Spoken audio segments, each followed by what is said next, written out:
All right, so I'm excited about this topic. It's something I have a lot of passion for. The idea of genius being the idea of our diversity coming through as our divine essence. And it's also the idea of embracing that within ourselves and one another and supporting it in the world versus restricting it and suffocating it. Because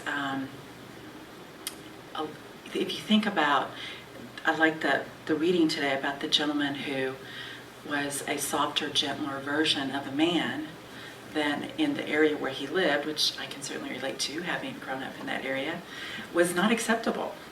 It would, with some people I'm sure it was, but with, that wasn't the general consensus of how a male person should act and think and speak and behave and make choices, even women too.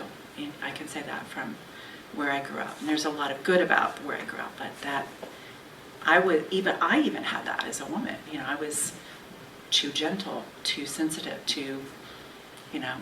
and not in the spiritual group I was with, but in the larger community.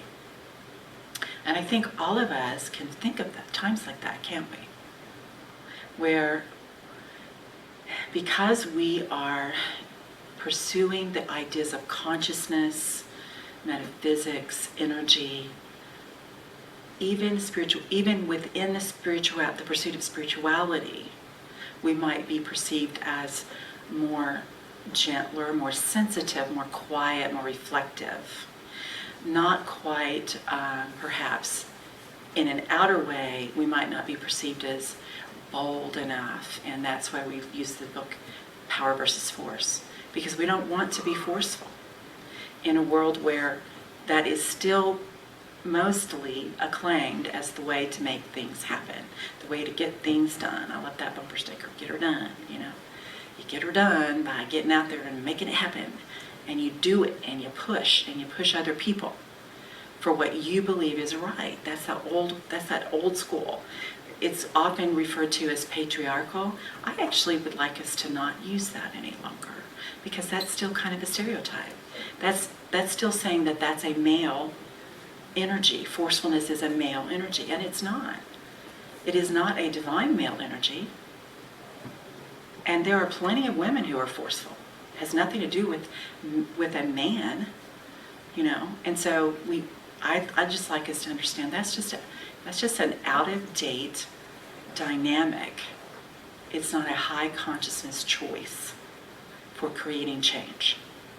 So I'm going to do a quick recap of this month, and then we're going to jump into what is genius truly, and how to harness that, our own genius, and the genius, how to support it further in the world. So the first Sunday we talked about the idea of conscious choice, supporting the solution as a conscious choice, not fighting the problem, not just rehashing the problem. We seek to understand, and then we want to shift, turn the other cheek, shift. Yes, you stand there and you receive, as Jesus said, the slap in the face that wakes you up, the contrast, wait, I don't like this is not what I want. And then you turn the other cheek so you can see differently. You choose a higher perspective. You choose to see through the eyes of love, through the eyes of joy, through the eyes of peace. For the solution, focus on the solution. Focus on what you want to create, not what has been the problem. Let the problem spur you, spark that.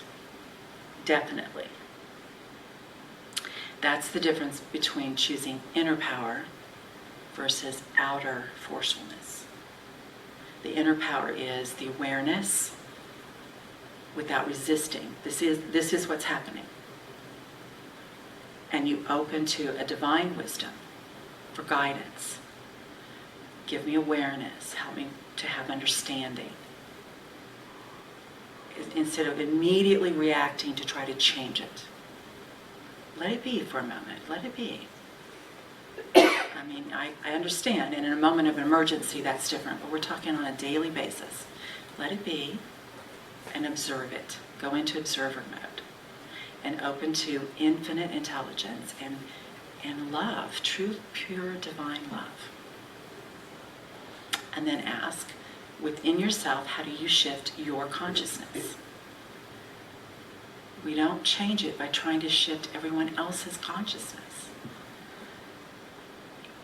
That's not really any different than trying to shift everyone's behavior, right? This is a month that in our country, we really focus on Black History Month as a way of honoring the trial we put that group of people through in our history, and celebrating that they went through it and they kept rising, and they did. And they're not the only group, you know. We still do it in many ways to all types of, many groups of people, because we keep seeing that duality, the differences. If we could appreciate the differences more than labeling the differences, you know, it's not like, I was thinking about butterflies. There's so many varieties of butterflies, flowers, anything, colors, right? Fabric, textures, music. We can have a preference without making something else less than. We can enjoy one thing on a scale of 1 to 10. We might enjoy it at a level 2 or 3 or 4, and something else we enjoy at a level 7, 8, 9. That doesn't mean we don't still have joy at the level 2, 3, and 4, and that we might never, ever, ever again want that, right? Like, think about foods you like. The foods that are our favorite, if we only ate that, it would probably get boring and they wouldn't be our favorite anymore. So you see how the embracing differences as richness is important for us. It's really important for us. And stifling that stifles creativity. It stifles the expression of brilliance. And it stifles the expansion of consciousness, which, as we've looked at in our book, Power versus Force, it is the expansion of consciousness that raises humanity to higher degrees of joy and higher degrees of well-being. And it is the lack of pursuit of consciousness that slows progress in humanity. It's not the out there beat it up and get it done and kill yourself doing it that makes progress, because it has to start with the idea, the consciousness, and that flows an amazing power. And we've all experienced it, haven't we? Yeah. And we experienced it today. I love that you shared the evolution of that music for us. Didn't that give it so much more meaning? Mm-hmm. If we could remember that in everything someone is doing and saying, in what I'm saying right now, there was an evolution, just like there was in that music. That you don't know, I don't need to explain it every week, but it is, and that's true for everyone, isn't it? In everything you do, there's an evolution of how that came to be, of who you came to be, and why you're doing what you're doing in the way you're now choosing to do it. There's an evolution. To the degree that that is a conscious evolution, it expands much faster and with more richness. And to the point it's unconscious, it can be repetitive and less expansive, right? The second week we talked about that love is a state of being. And we talked about choosing to be love itself rather than choosing to be loving. Because what is seen as loving by one person may not be perceived that way by another. And then that gets confusing, because one person's sincere intention was to be loving, and another person has received it as something not loving. Well, that's a kind of a never, it's like the little puppy chasing its tail. That's a never ending. There's no resolution there, is there? So just be love itself. And that what that person needs to feel love is actually from within them anyway. And if you can hold that energy of love, you actually help them get there faster than by the doing and the saying, the trying to sort out what do they need and give it to them. Because ultimately what they are really needing is to learn how to be aligned with love, pure love. And until they learn that, they will always be like the little puppy chasing his tail. It might be kind of cute, but it's not long-term what they really want in their life, right? Any of us. And then the third week, we talked about high vibe attractor patterns. That being how the measurement of the higher vibrations, starting at courage and moving up, love being 500, joy being 540, love being, I love the way he described love as being, when you reach the state of love as a common vibration, that you're a more, what you might call your new dominant, your new normal vibration, you now discern essence. You don't evaluate everything by form. You discern essence.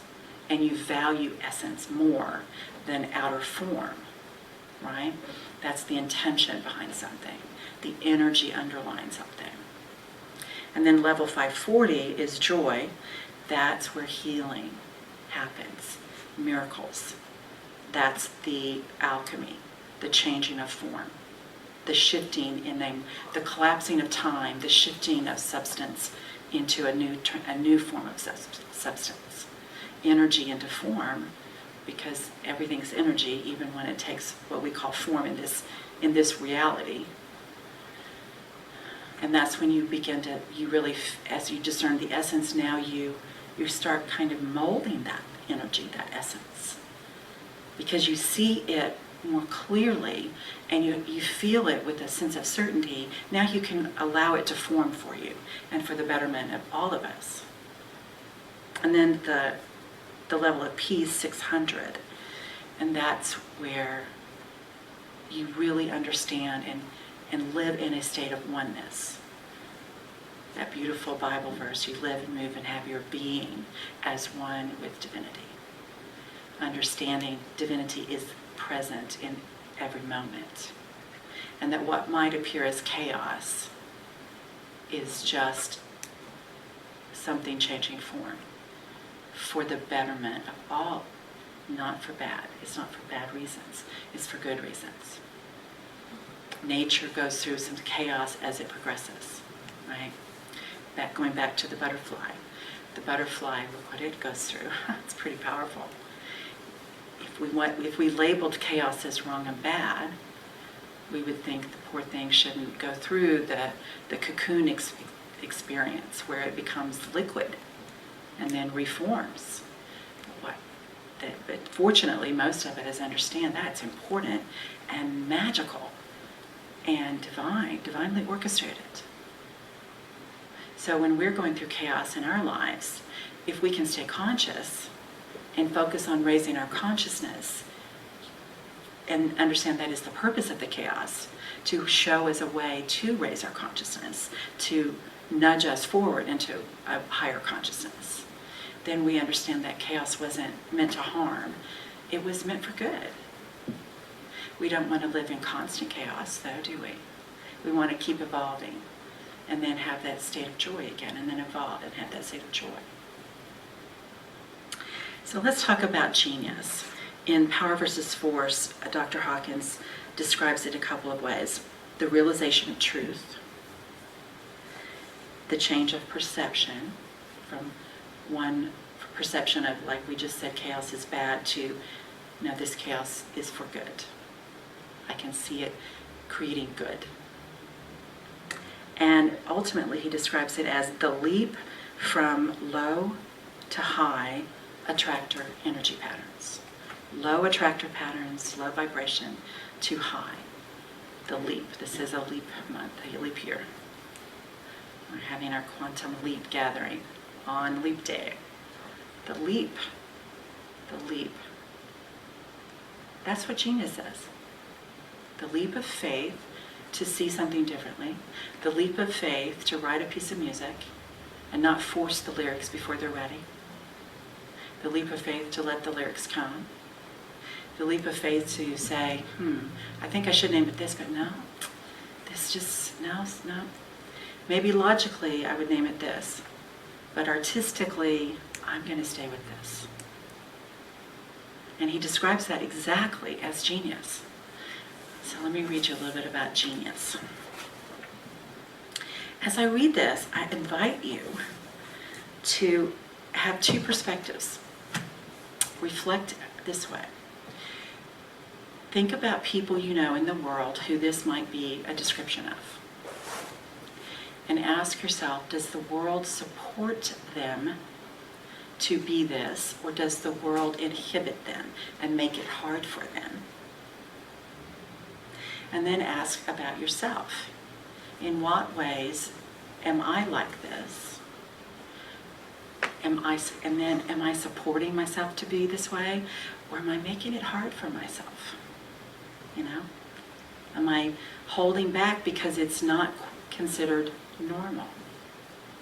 Right? Okay. He calls this genius and the power of creativity. This is chapter 15 in his book, and I'm just going to take little bits and pieces. And so I won't be reading the whole thing. So I'm going to take that liberty, tell you in advance.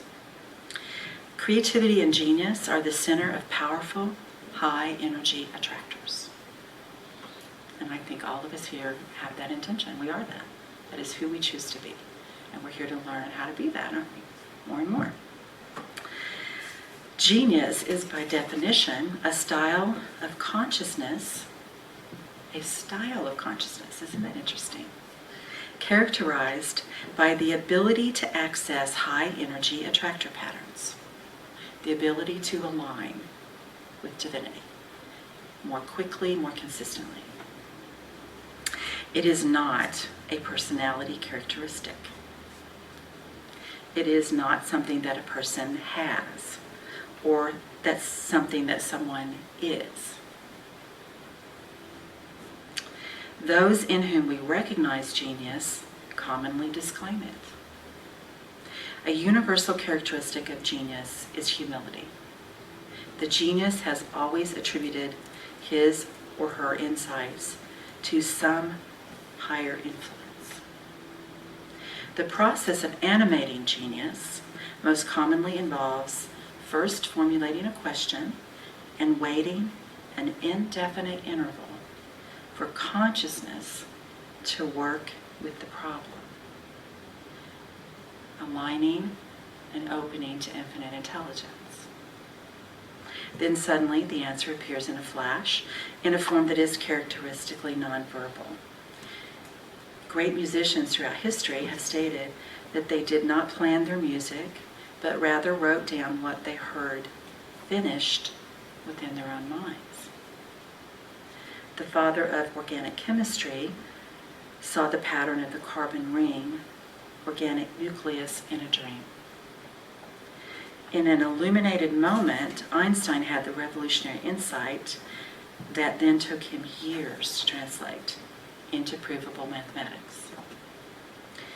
Indeed, one of the main problems of genius is how to transform that which is perceived in one's private understanding into a visible expression that is comprehensible to others. The revelation itself is usually complete and self-explanatory to the person who receives it, but to make it so to others may take a lifetime. So think about the famous I Have a Dream speech by Dr. King. He had an amazing dream. And the process of bringing that into fruition, manifested form, took a lifetime, didn't it? It took his lifetime. It's still unfolding, actually, in many ways. It took a lot of courage to have that dream, didn't it? Yeah, it does for all of us, whether the genius we might measure it little, not quite that grand, but it's important. Our unique genius is important to the life, the joy of life, and the richness of life for everyone. Genius thus seems to proceed from sudden revelation rather than from conceptualization. Although the genius's mind may appear stalled and frustrated with the problem, what it really is doing is preparing the field, preparing the energy field, the quantum field. There is struggle with reason that eventually leads to a rational impasse from which the only way forward is by a leap from a lower to higher attractive energy pattern. So I talk a lot about how we are rising up, we're always expanding. It's like we're going in and we're going up and we're going out all at the same time. We might hit a set point. Some people call that an upper limit. We might hit a limit. An impasse is how he describes it in this book. Where we have to make the leap and break through it. Like the butterfly, we have to come out of that beautiful chrysalis. Even though it seems vulnerable, and it is vulnerable. At that time, that butterfly is the most vulnerable it will ever be in its life. It can't fly yet. But if it stays in the chrysalis, it will never be a butterfly. And to be a butterfly, it has to risk possible death because it'll be hanging in a form it cannot fly away from danger while its wings dry. And that's what we get to. We get to, as we keep expanding, we hit a point where we have to be vulnerable because we're not yet established in this new energy, this new vibration that we're reaching for. But we have, it's in us. We have to trust that we have established it within us because it's innate.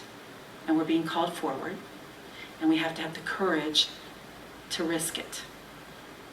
Knowing we may not be very steady at it right out of the gate. We might be like the little one who just took off the training wheels, a little bit wobbly. Right? But if we don't risk it, we won't get past that. Then we stay at that level forever, don't we?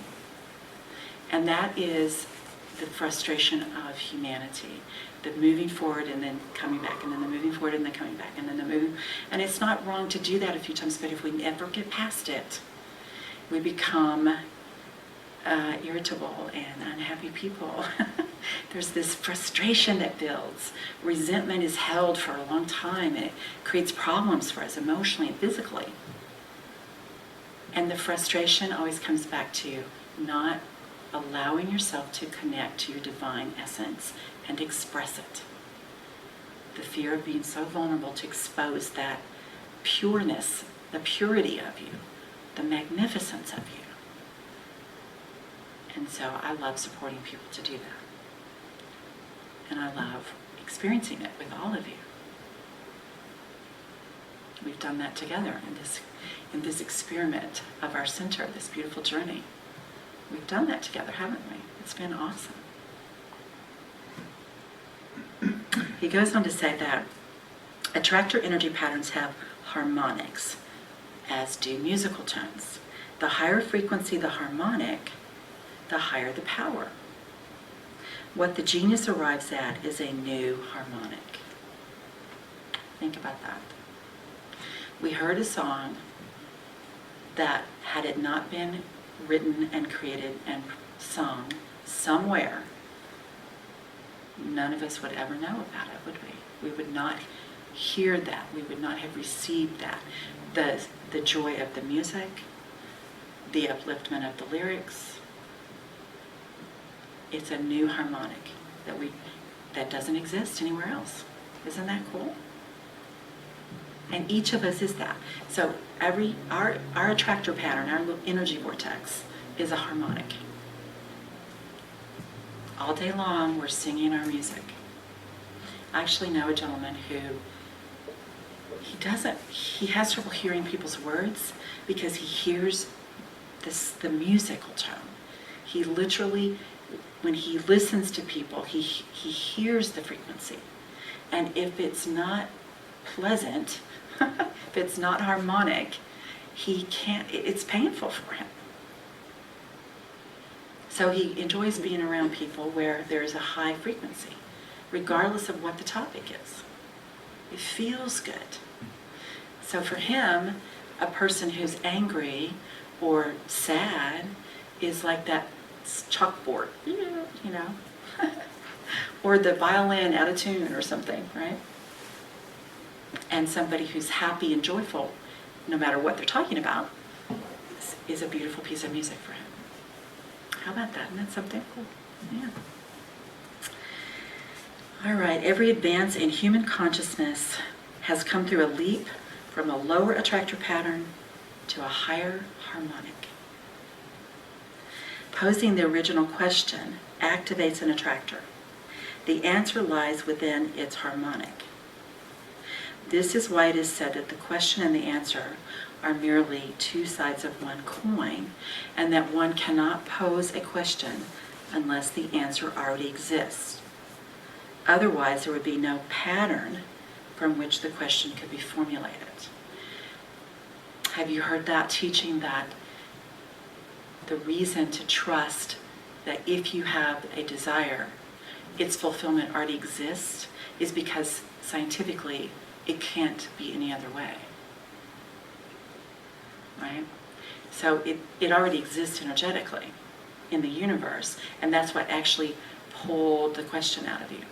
That's what actually pulled the desire out of you. That's where it was birthed. It was something wanting to be fulfilled into form. And it's like looking for somebody who will have the desire and form the question to then come rushing in and go, great, I get to be birthed through you. Let's have this wonderful energy dance together. Isn't that cool? That's creation.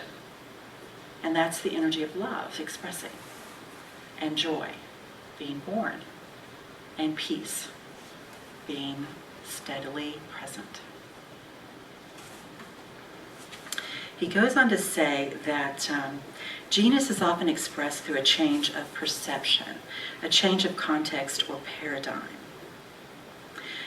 The mind struggles within what seems to be insoluble, poses a question, and then opens to the answer. The source from which this answer comes has been given many names, varying from culture to culture and from time to time. Those who are humble and grateful for illumination received continue to have the capacity to access genius. Those who arrogate the inspiration to their own ego soon lose this capacity or are destroyed by the success. High power, like high voltage, must be handled with respect. Bless you. Genius and creativity then are subjectively experienced as a witnessing. It is a phenomenon that bypasses the individual self or ego. The capacity to finesse genius can be learned, though often only through painful surrender. When the phoenix of genius arises out of the ashes of despair, after a fruitless struggle with the unsolvable, out of defeat comes victory, out of failure, success, and out of humbling, true self-esteem. What do you think about that? True self-esteem is born out of humbling, surrendering to divinity, which resides actually within everyone. That essence that is uniquely our expression of divinity. And we need to be humble enough to allow it within ourselves and within others, don't we? For the joy of experiencing that unusual expression of genius from someone that we could never express, but we will be the richer for. Goes on to say, a genius may be a genius in different realms and might have answers to diversity of problems. Society suffers a great loss because it does not know how to nurture its geniuses. They do not actually cost much to maintain. The source of genius is impersonal, and true genius is seldom interested in money or fame. Society, in fact, is often either indifferent or hostile to genius. Think about the people who try to create change that get hostile reactions. Dr. King was an example we just talked about. There's a lot of them. And we know people in our own world, don't we? Sometimes we're one of them, aren't we? And it's because it triggers that fear of being vulnerable in others. It also can trigger them, an awareness in them of a truth that they are too afraid to embrace. And it reminds them of it, and they might be afraid to admit that they just don't choose to proceed with it. And they don't have to proceed with it, it's their choice. But it might trigger in them a sense of inadequacy because they have an awareness that they're not pursuing. I felt that in my life, an awareness of something I'm not allowing myself to fulfill. And that's painful, isn't it? And we are learning here together that when we feel that, don't project it. Process it within. Don't project it. So he goes on to say, genius is notoriously interpreted as unconventionality or eccentricity. It is true that persons of genius, because of their alignment with high energy attractors, have a different perspective. Therefore, things have a different significance for them.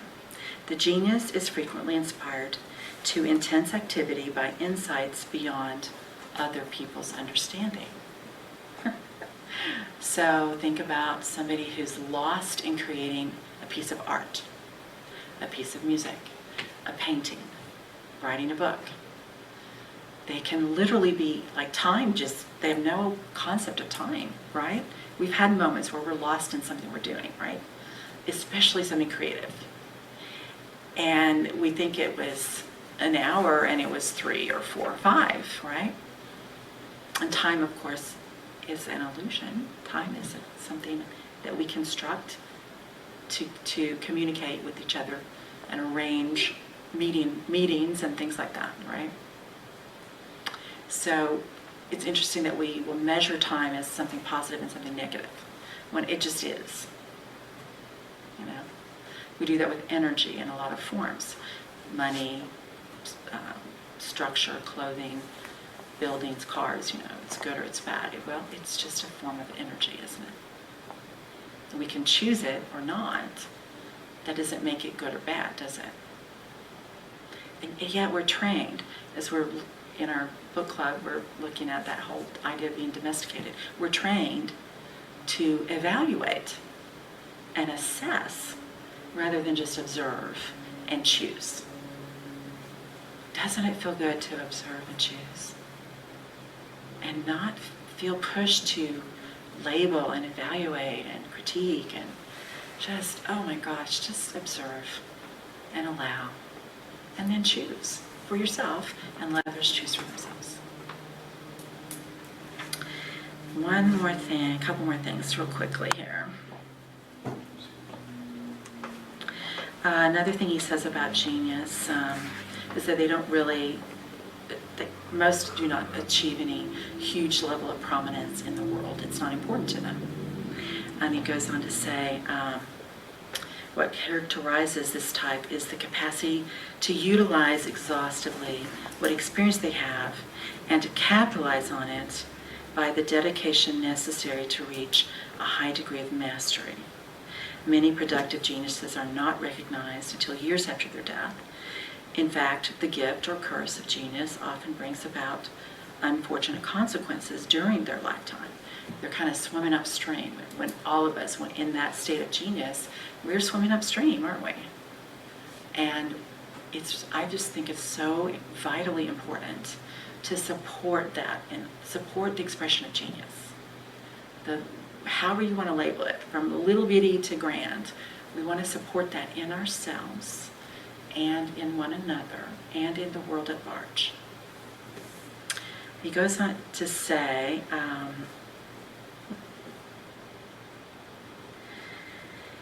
he goes on to explain that it has nothing to do with IQ.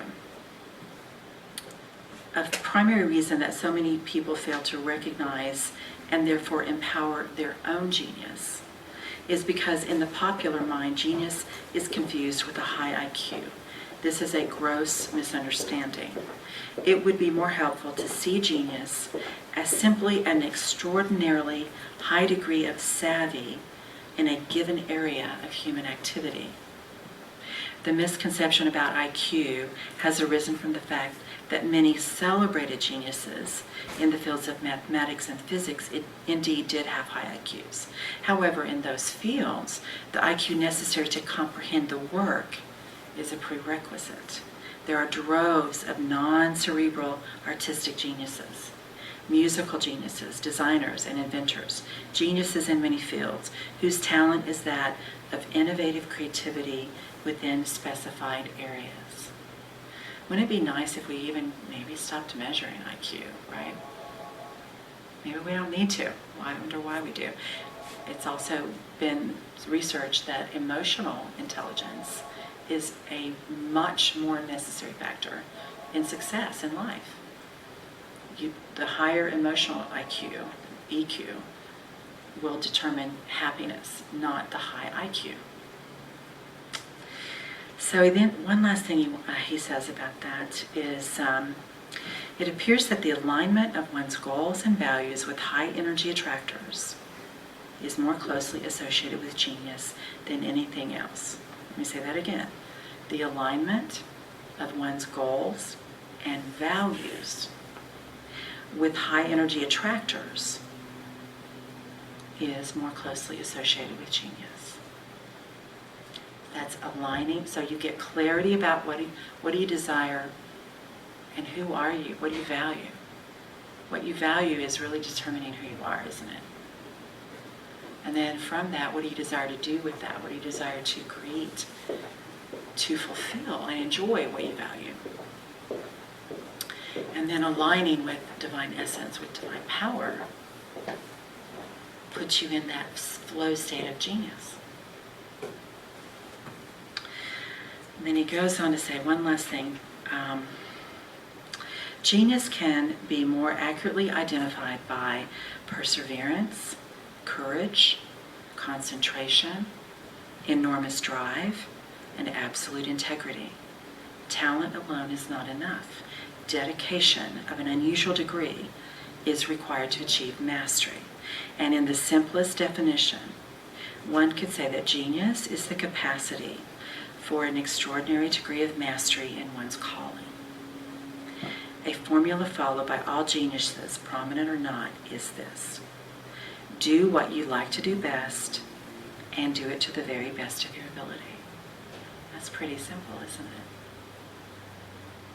Do what you like to do best and do it to the very best of your ability.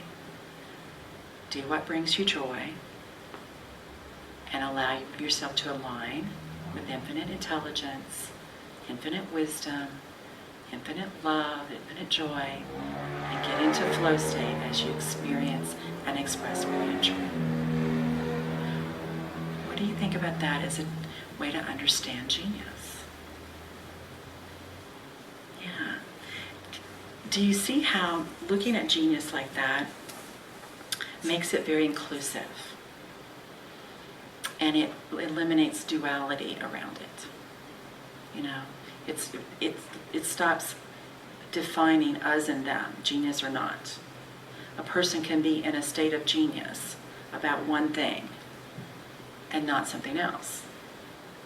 They don't have to have this measurement, an IQ or a degree or a certain accomplishment that can be looked at and recognized. They can be very quietly going about being genius in their bringing to earth a heavenly state. How do you feel about doing that in your life? Does it feel daunting, or does it feel soothing? Does it feel possible? Does it feel difficult?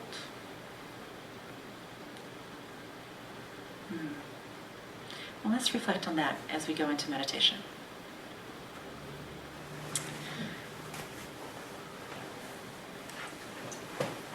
Let's take a deep breath. Exhale with sound.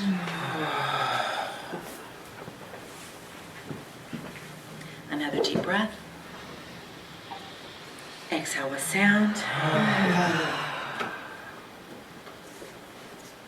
And now a slow, deep breath. And a gentle, slow exhale.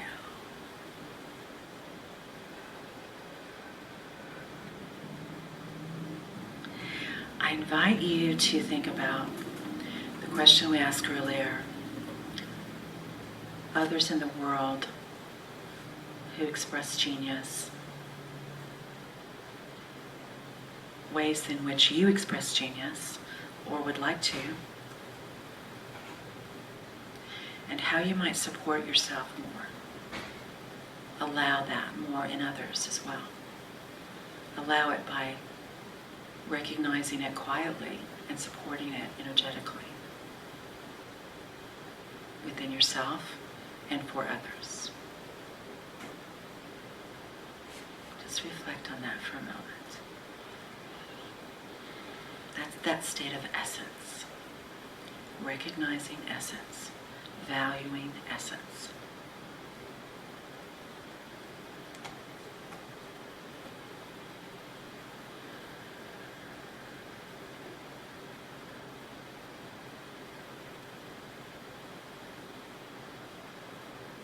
Let's take a breath, please.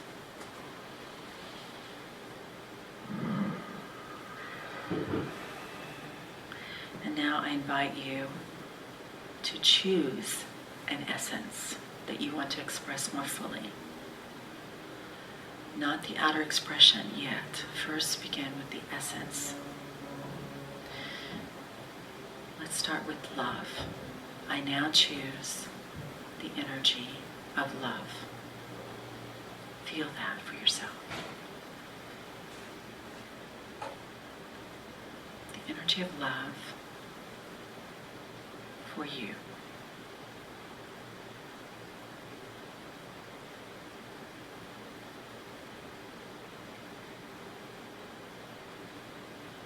Take a breath, please.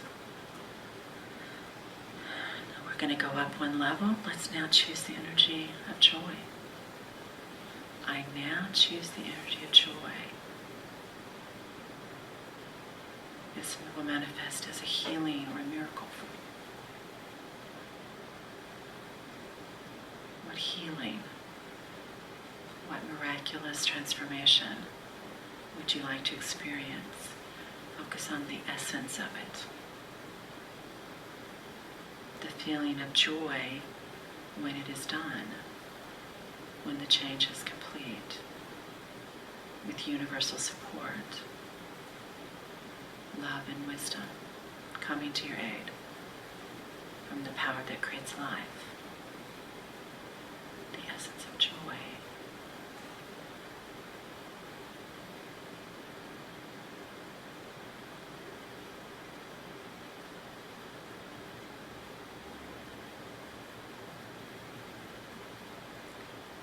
Take a breath, please.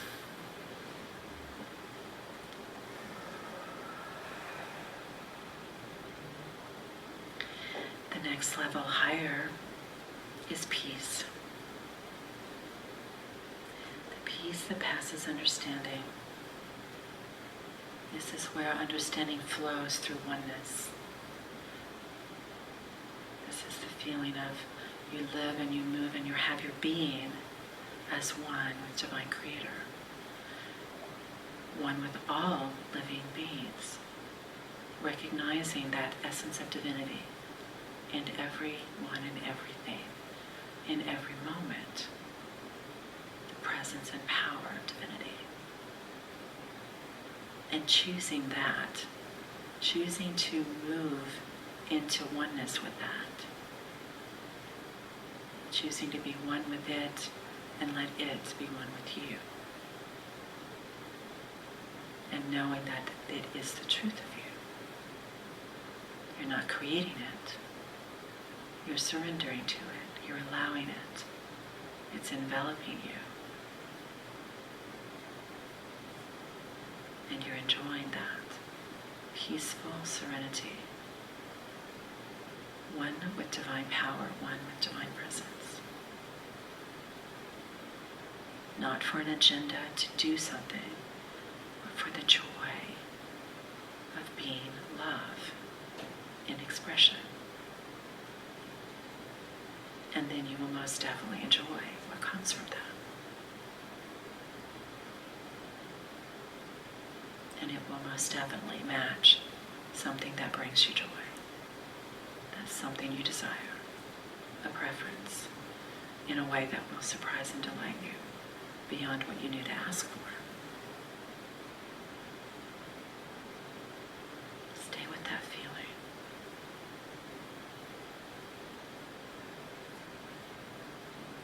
I live and move and have my being in divine essence, the energy of love, the energy of joy, the energy of peace, the oneness of all life, the beauty of all life, the sacred magnificence of every living being is revealed,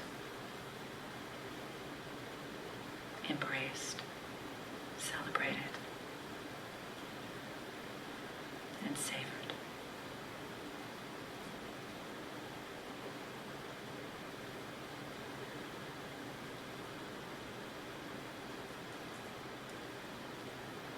Let's take another breath, please.